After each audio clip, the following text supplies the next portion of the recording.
মাত্র 15 টাকার এই সয়াবিনে পাবেন আপনি পুরো 52 গ্রাম প্রোটিন।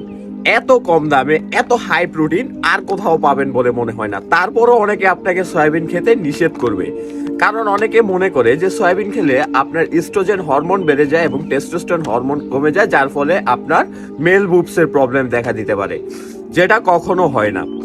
এখন আপনাকে এক্সপ্লেন করি সয়াবিন না খাওয়ার মানুষের দুইটা প্রধান কারণ। এর মধ্যে একটা হচ্ছে এই যে ইস্ট্রোজেন হরমোনের ভয়, 2 নাম্বার হচ্ছে সয়াবিনের টেস্ট। যদিও সয়াবিন দামে খুব সস্তা, তারপরে অনেকে এটা খেতে চায় না এর টেস্টের জন্য।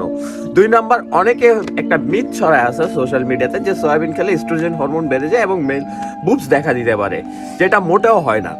কারণ সয়াবিনে হচ্ছে একটা প্ল্যান্ট বেসড প্রোটিন, আর এটাতে এক ধরনের থাকে যেটা হচ্ছে আইসোফ্লেমন নামে। এখন আইসোফ্লেমন যদিও আপনার ইস্ট্রোজেন হরমোন বাড়াইতে সাহায্য করে, বাট সেটা তখনই যখন আপনি পার ডে প্রায় হাফ কেজি থেকে 1 কেজি সয়াবিন খাবেন। আর সাধারণত আমরা 50 গ্রাম থেকে ম্যাক্সিমাম 80 গ্রাম 100 গ্রাম সয়াবিন পার ডে কনজিউম করতে পারি। তো সেক্ষেত্রে দেখা যায় আমাদের কখনো মেল বু প্রবলেম হতে পারে না সয়াবিন থেকে। এখন সয়াবিন কিভাবে খেলে সবচেয়ে টেস্টি লাগবে? 2 নাম্বার, যেহেতু টেস্টের জন্য অনেকে খেতে চায় না। প্রথমত সয়াবিনটা আপনি সিদ্ধ করে এর পানিটা ভালো করে ছেঁকে টুকরো টুকরো করে আপনি মাংস যেভাবে রান্না করেন সেম প্রসেসে আপনি রান্না করতে পারেন, দেখবেন আপনার কাছে খুবই ভালো লাগবে।